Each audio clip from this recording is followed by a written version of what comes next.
The phone rings at 2:17 in the afternoon. And just like that, my world splits in half. Before and after. Living and dying. Truth and lies. Vanessa, it's your mother. You need to come now. Uncle Robert's voice cracks. Something I've never heard in my 65 years of knowing him.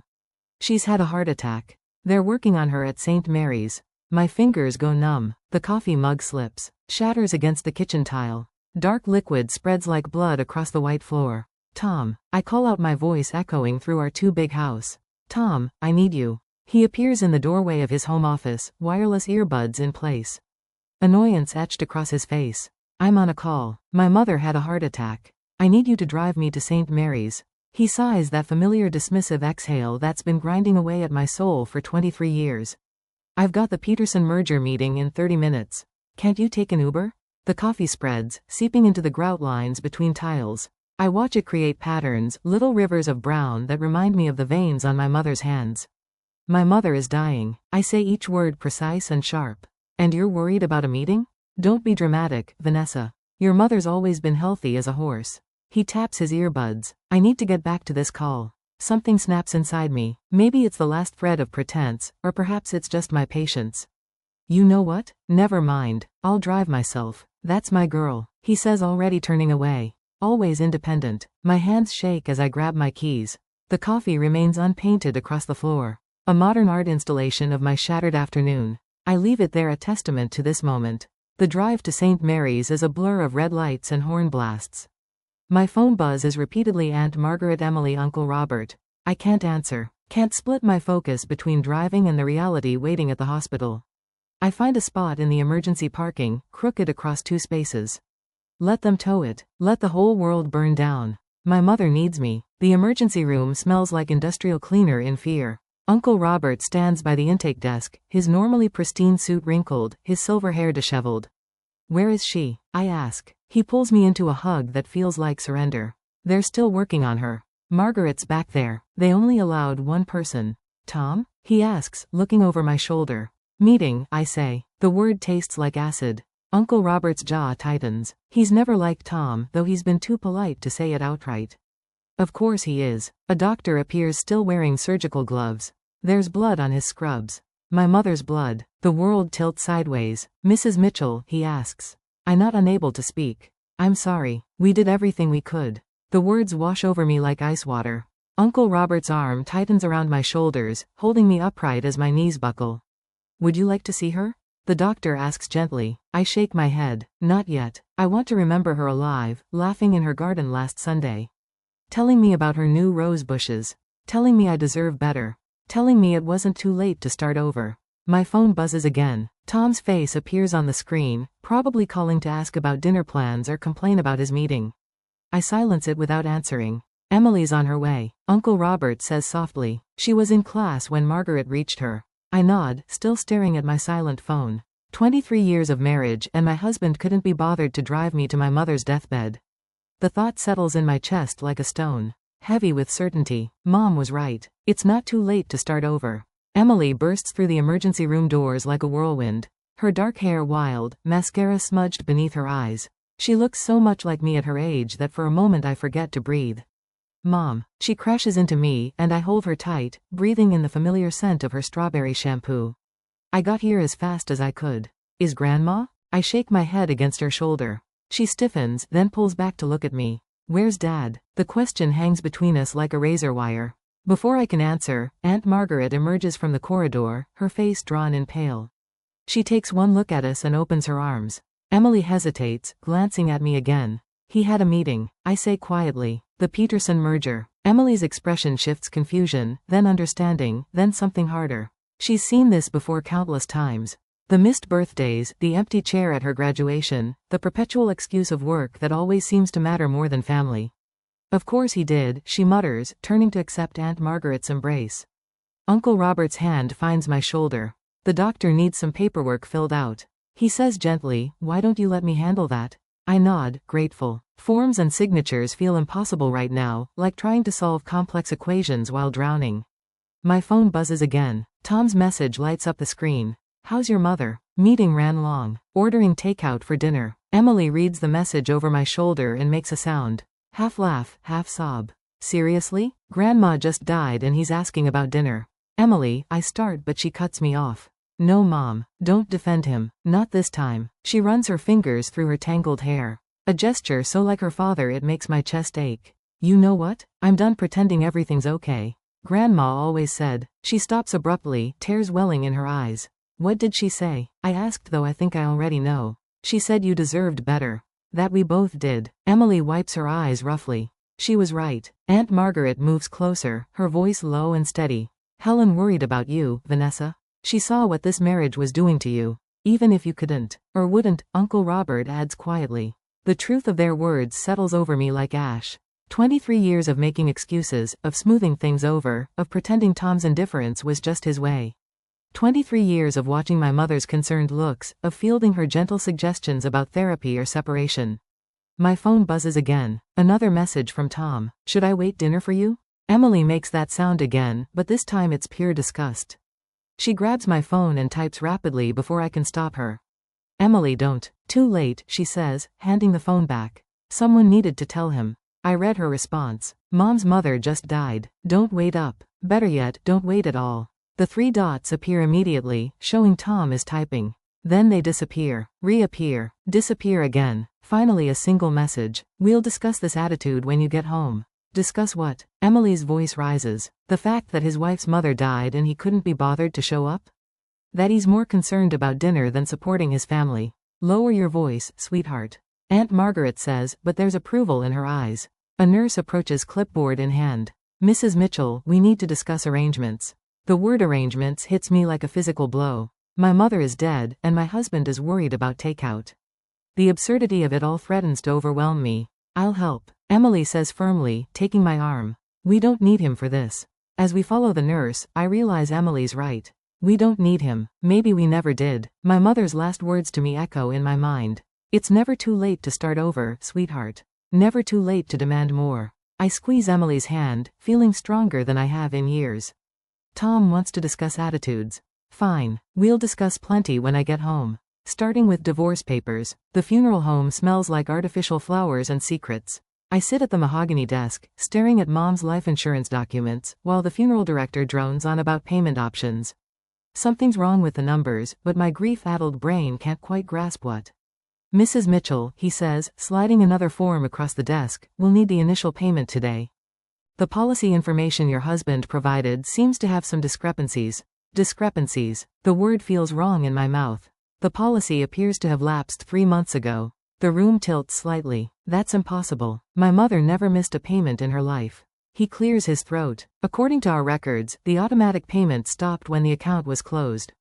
What account? More paper shuffling. The joint account she shared with your husband. He was helping manage her finances, correct? The pieces clicked together with nauseating clarity. Tom had offered to help with Mom's finances last year, claiming his financial expertise would be beneficial. She'd agreed reluctantly, after he'd worn her down with his usual mix of charm and condescension. My hands shake as I pull out my phone, opening the banking app. The joint account I share with Tom shows a balance far lower than it should be.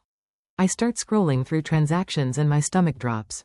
Casino withdrawals, online gambling sites, wire transfers to accounts I don't recognize. The funeral director's voice seems to come from very far away. Mrs. Mitchell, are you all right? I need a moment, I manage to say, standing up so quickly, my chair scrapes against the floor. I need to make a call. In the hallway, I dial Uncle Robert's number. The answer's on the first ring. The life insurance lapsed. I say without preamble. Tom's been stealing money, not just from me, from Mom. A long pause. Come to my office. Now, 20 minutes later, I sit across from my uncle's desk while he pulls up financial records on his computer. As Mom's attorney, he has access to everything. Jesus Christ, he mutters, clicking through screens. Vanessa, this goes deeper than you think. The house equity line, your retirement accounts, Emily's college fund. Each word hits like a physical blow. How much? Initial estimate? Close to 700,000. The room spins. That's not possible. Someone would have noticed. The bank. Tom works in finance. He knows how to hide things. Uncle Robert's voice hardens. He's been bleeding you dry for years. My phone buzzes. Tom's face appears on the screen, along with a text. Where are you? We need to discuss funeral arrangements. A laugh bubbles up in my throat, harsh, ugly. Discuss funeral arrangements? He stole my mother's life insurance money. And he wants to discuss arrangements. Don't respond. Uncle Robert says sharply. We need to handle this carefully. I'm calling Sarah Chan, your criminal lawyer friend? He nods grimly. We're going to need her. But first, we need to secure what's left. Do you have any accounts he can't access? Before I can answer, another text from Tom appears. Found the coffee mess in the kitchen. Had Maria cleaned it up? You're welcome. Don't forget we have dinner with the Petersons tonight. The casual entitlement of it. The assumption that I'll play my usual role. Smile through dinner while he networks. Something snaps inside me. I want him destroyed. I say, surprised by how calm my voice sounds. Not just divorced. Destroyed. Uncle Robert studies me for a long moment. He will be. But we have to be smart about this. He doesn't know that we know. So what do I do? Go home. Act normal. Have dinner with the Petersons. He starts typing on his computer. Let him think he's still in control while we gather evidence. Can you do that? I think of Mom, of all the time she told me I was stronger than I knew. Of Emily's college fund, emptied by her father's addiction. Of 23 years of subtle manipulation and calculated neglect. Yes, I say, standing up. I can do that. I learned from the best after all. What do you mean? I smooth my skirt, check my makeup and my phone's reflection. Tom taught me everything I know about pretending. The Peterson dinner feels like a performance in hell. I sit at our oversized dining table, watching Tom charm our guests while my skin crawls with every practice laugh. Every rehearsed story. He's wearing his favorite blue tie, the one I gave him for our 20th anniversary. Paid for with money he probably gambled away. Vanessa's taking some time off. Tom explains smoothly, reaching for the wine bottle. Family matters. Sandra Peterson's face crumples with manufactured sympathy. Oh yes, we heard about your mother. Such a shock. I grip my fork tighter, imagining driving it through Tom's hand as he pours more wine. Yes, I manage. Quite unexpected. Speaking of family, Tom continues. Emily's considering law school. Following in your footsteps, John. John Peterson beams. Smart girl. The firm's always looking for fresh talent. My phone vibrates in my lap. A text from Sarah Chun. Uncle Robert's lawyer friend. Documents ready. Meeting tomorrow 9 a.m. Excuse me. I murmur, standing. I need to check on dessert. In the kitchen I lean against the counter, breathing deeply. The catering company's tiramisu sits perfectly plated on the silver tray. Another performance piece in this elaborate charade. Need help? I startle. Sandra Peterson stands in the doorway. Her expression oddly intent. I'm fine, I say automatically. She steps closer, voice dropping. Are you? Because I recognize that look during dinner. I used to wear it myself. I don't. My first husband was a gambler too. She smooths her expensive blouse. Lost everything before I caught on. The signs are always there, aren't they? We just choose not to see them. The tiramisu blurs as tears threaten. How did you know? She smiles sadly. The way Tom keeps checking his phone under the table. The slight tremor in his hands. The desperate edge to his charm. She pulls something from her pocket. A business card. When you're ready, call her. Best divorce attorney in the state. Before I can respond, Tom's voice booms from the dining room.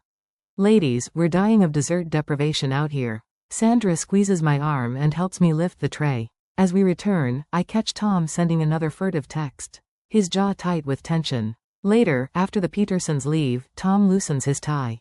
Good night, all things considered. John seemed impressed about Emily's law school plans. Emily isn't going to law school. He blinks. What? She's never wanted to be a lawyer. She's applying to art therapy programs. I start gathering plates. But you'd know that if you ever actually listened to her. Don't start, Vanessa. Not tonight. He reaches for his phone again. Expecting an important call? His head snaps up. Something flickers across his face. Fear? Work never stops, you know that. Right. Work. I set the plates down carefully. Like the work you did managing my mother's finances?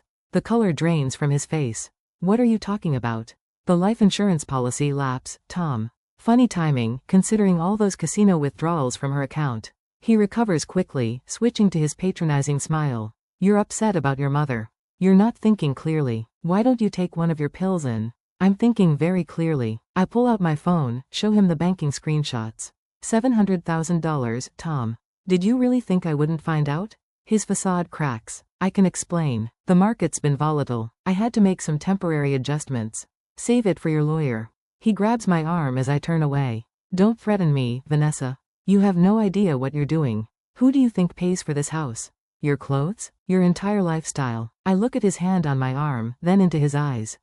You're right. I don't know what I'm doing. I smile, channeling his own practice charm. Yet, the threat in that single word hits him. His grip loosens. Get some sleep, Tom. I say softly. You look tired. Must be all that work you're doing. I leave him standing there. His phone buzzing again in his pocket. Upstairs, I send a quick text to Sarah Chun. Make it 8 a.m. I'm ready. Sarah Chun's office feels like a war room. Bank statements and legal documents cover every surface, each page revealing another layer of Tom's deception. I stare at a credit card statement, charges from a jewelry store I've never heard of, dated last Valentine's Day. He's been busy, Sarah says, highlighting another suspicious transaction. And not just with gambling. My throat tightens. There's someone else? Several potentially, but that's not our primary concern. She slides a document across the desk. The paper blurs before my eyes. Foreclosure notice. Our house, my house. The one I'd spent 23 years turning into a home. He took out a second mortgage without your knowledge, Sarah explains. Technically illegal, but he forged your signature quite convincingly. A knock interrupts us. Uncle Robert enters, his face grim. The SEC filing just came through. Tom's company is under investigation for financial irregularities. How bad? I ask. Criminal charges bad. He sits heavily. The Peterson merger was a smokescreen. The whole company's about to implode. My phone buzz is Emily. Mom, where are you? Dad's acting weird. He's packing up his office stuff. I'll call you back, sweetheart. I look at Sarah. How much time do we have? Hours maybe. Once the SEC announcement goes public, he'll run. Uncle Robert finishes, with whatever money he can grab. Sarah starts gathering papers. We need to freeze accounts immediately. File emergency motions. Another text from Emily. Mom, seriously. He's asking about your mother's safety deposit box. The blood drains from my face. The jewelry. Mom's jewelry. What jewelry? Sarah asks sharply. My mother's collection. Family heirlooms. She kept them in a safety deposit box at First National. My hands shake as I type a response to Emily. He's trying to access it? He can't, Uncle Robert says. Helen changed the access permissions last month. Only you can open it now. I remember Mom's last visit to the bank. How insistent she was about updating the paperwork. She knew. Somehow she knew. My phone rings. Tom's face appearing on screen. I answer on speaker. Darling, his voice is his charm. I need a favor. Your mother's safety deposit box. I need to inventory the contents for the estate. Could you meet me at the bank? Sarah shakes her head violently. I'm rather busy today, I say carefully. Perhaps tomorrow? It really needs to be now. For legal purposes. A pause. Unless you don't trust me? The facade cracks slightly on those last words. A hint of desperation bleeding through. Of course I trust you. I lie smoothly. But I'm having lunch with Emily. Why don't you join us? We can go to the bank afterward. Emily's not answering my calls. That's odd. She's sitting right here. I watch Sarah frantically typing on her laptop. Tom? Is everything okay at work? The line goes dead. He's panicking. Uncle Robert says quietly. That makes him dangerous. Sarah looks up from her laptop. Account freeze orders are processing. I've notified the SEC about potential flight risk. But we need to move fast on the safety deposit box. If there's anything valuable. My phone chimes again. A text from an unknown number. Your mother knew what he was. She left something for you. Back of the box. Don't let him find it first. Aunt Margaret, I breathe. She must have been with Mom when. We need to go. Sarah interrupts. Now, before he figures out we're on to him. I stand gathering my purse. What about Emily? I'll pick her up. Uncle Robert offers. Take her to our house until this blows over. As we rush to the elevator, another text arrives from Tom. I tried to protect you from this. Remember that. The threat in those words chills me. But underneath the fear something else burns. Rage, pure and clarifying. He stole from my mother. Tried to steal her last gift to me. Used our daughter as leverage. Sarah, I say as we reach her car. Forget playing defense. I want everything. The house, the accounts, his reputation. Everything. She smiles grimly. Now that's what I wanted to hear. The safety deposit box lies open before me. Empty except for a single envelope. Mom's jewelry, generations of family history, gone. The bank manager shifts uncomfortably behind me. Mr. Mitchell accessed the box an hour ago, she explains. He had the proper documentation. Forged documentation. Sarah corrects sharply. She's already on her phone, alerting authorities. My hands shake as I open the envelope. Inside a handwritten note from my mother. My dearest, if you're reading this, Tom got here first. But remember, I always taught you to keep your real treasures closer to home. Love, Mom. My phone buzzes. Emily's text makes my blood freeze. Dad's at the house. He's acting strange. Says we need to talk. Sarah grabs my arm. Don't. We'll call the police. He's with my daughter. I'm already moving. Call them, but I'm going. The drive home is a blur. I find them in Tom's study. Emily perched nervously on the leather sofa. Tom standing by the window. Still in his office clothes, but somehow disheveled, undone. Family meeting, I ask, keeping my voice steady. He turns and I barely recognize him. His usual polished facade has cracked, revealing something desperate underneath. You've been busy today. So have you. How much did Mom's jewelry fetch? Emily's sharp intake of breath tells me she didn't know. Dad, you didn't. I did what I had to do. He moves to his desk, opens a drawer. To protect this family. By stealing? Gambling away our savings? Having affairs. Affairs. Emily stands. What affairs? Tom slams the drawer shut. Enough. I had a plan. Everything was under control until you started interfering. Control. I laugh and it sounds foreign even to me. Is that what you call forging my signature? Emptying our daughter's college fund. Emily makes a small wounded sound. My college fund? I was going to replace it. Tom insists. The Peterson merger was a fraud, I finish. Like everything else about you. He moves suddenly and something glints in his hand. Mom's favorite pearl necklace. One piece left. Thought, maybe we could start over. I'll get help. Counseling. Whatever you want. The pearls catch the light. And I remember Mom wearing them at my wedding. Her eyes full of concern she tried to hide. She knew even then, didn't she? Whatever I want. I step closer. I want the last 23 years back. I want my mother to have died knowing her grandson's education was secure. I want. Mom. Emily's voice cuts through my rage. He's crying. And he is. Tom Mitchell, master of manipulation, stands before us with tears streaming down his face. For a moment I almost weaken. Then I see his other hand moving toward his pocket. Emily, I say carefully. Go to Uncle Robert's house. Now. But. Now. She hesitates then runs. Tom doesn't try to stop her. You know what's in my pocket? He asks quietly. Plane ticket. Fake passport. He pulls out his phone. One button. One call to my friends at the SEC. They'd love to know about Uncle Robert's creative accounting from the 90s. Aunt Margaret's tax issues. The family's not as clean as you think. The bottom drops out of my world. You destroy them too? I'm already destroyed. His smile is terrible. Might as well make it a family affair. My phone buzzes Sarah, probably with the police. But it's too late. The damage is done. What do you want? A head start. 24 hours. You keep the house. What's left of the accounts? I keep the evidence against your family. He holds out the pearls. And you keep these. As a reminder. The pearls feel heavy in my palm. Not just jewelry now, but the weight of an impossible choice. Save my family or serve justice. Mom's voice echoes in my head. Keep your real treasures closer to home. I look at Tom, the stranger I spent half my life with, and make my decision. 24 hours, I say. Then I burn your world down. He nods once and walks past me. The front door clicks shut with devastating finality. I sink into his chair. Pearls clutched in my fist, wondering if revenge is worth the price of becoming him. 23 hours and 47 minutes after Tom walked out, I find Mom's old recipe box in the back of the kitchen cabinet. Inside, wrapped in yellowed newspaper, lies a small red USB drive. My hands shake as I plug it into my laptop. Folders appear, dozens of them meticulously labeled with dates going back 5 years. Financial records, email screenshots, photos of Tom with various women, bank transfers, gambling receipts. My mother, the quiet gardener who never touched a computer, had been building a case against my husband for years. My phone rings. Sarah Chen. Vanessa, we found him. Private airfield outside the city. Flight plan filed for Buenos Aires, 13 minutes left of his head start. And the SEC evidence against my family? Bluff. We checked, there's nothing. He played you. The recipe box feels heavy in my hands. How fast can you get to the airfield? Already on my way. Police too. I grab my keys, the USB drive secure in my pocket.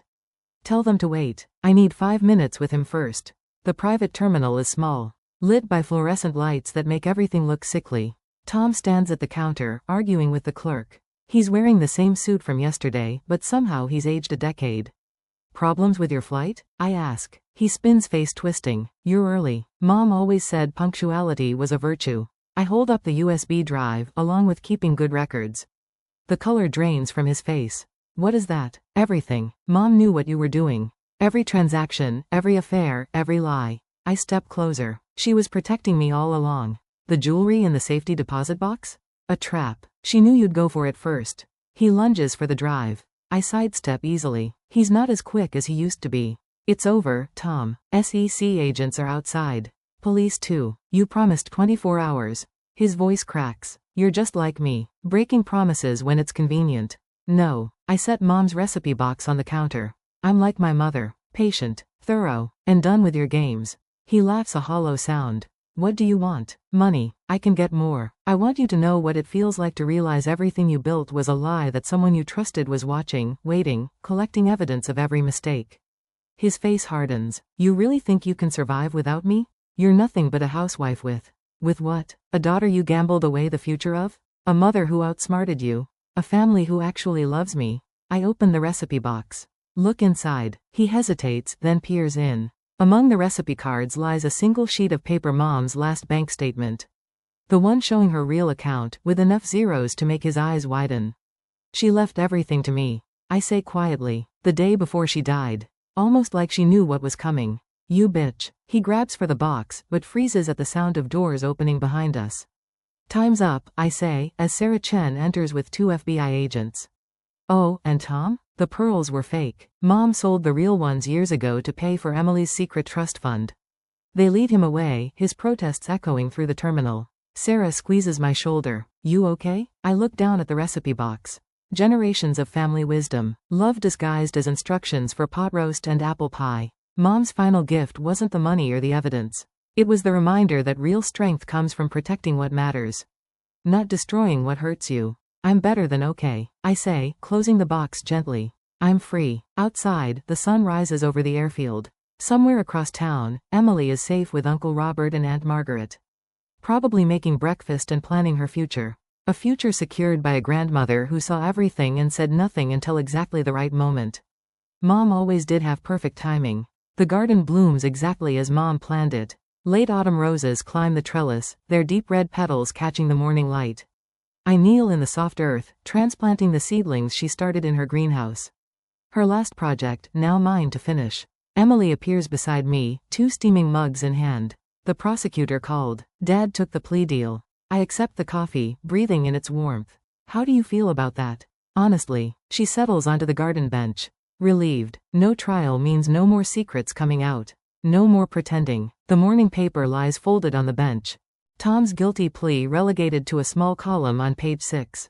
The mighty falling quietly without fanfare. Uncle Robert says the restitution payments will start next month. Emily continues. Not that we need them. No. I agree, thinking of Mom's hidden accounts. The careful planning that ensured our security. But it's not about the money. It's about consequences, she finishes. The wisdom in her voice makes my chest ache. She's grown so much these past few months. I brush dirt from my hands and join her on the bench.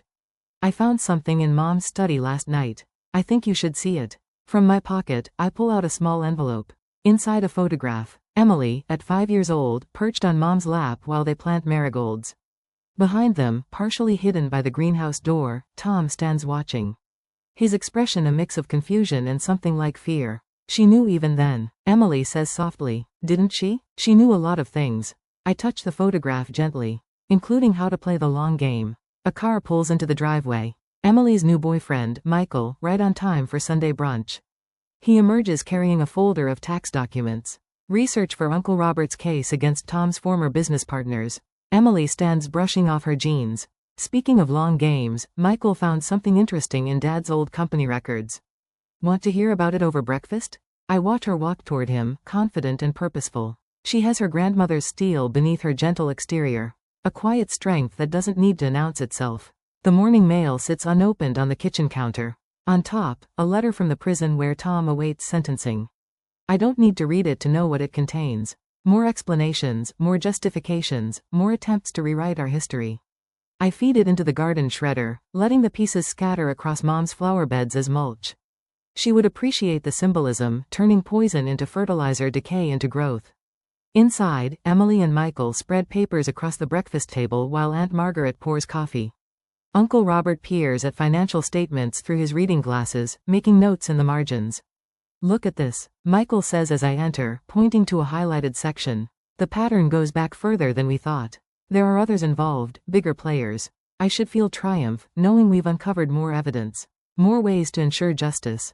Instead, I feel something quieter. A peaceful certainty that Mom would approve of this moment. Not because of the revenge or justice, but because her kitchen is full of family working together, protecting what matters. The recipe box sits on the windowsill above the sink, catching morning light. Inside, between cards for pot roast and apple pie, lie the seeds of my mother's legacy. Not just the evidence that brought down Tom, but the wisdom to know when to fight and when to grow. Emily laughs at something Michael says, the sound bright and unguarded. Aunt Margaret shares a knowing look with Uncle Robert. The garden outside continues its slow, steady blooming. I think of Tom in his prison cell, surrounded by concrete and steel, and realize that true revenge isn't about destruction at all. It's about flourishing despite those who tried to clip your roots. Mom knew that too. She always did have the best gardening advice.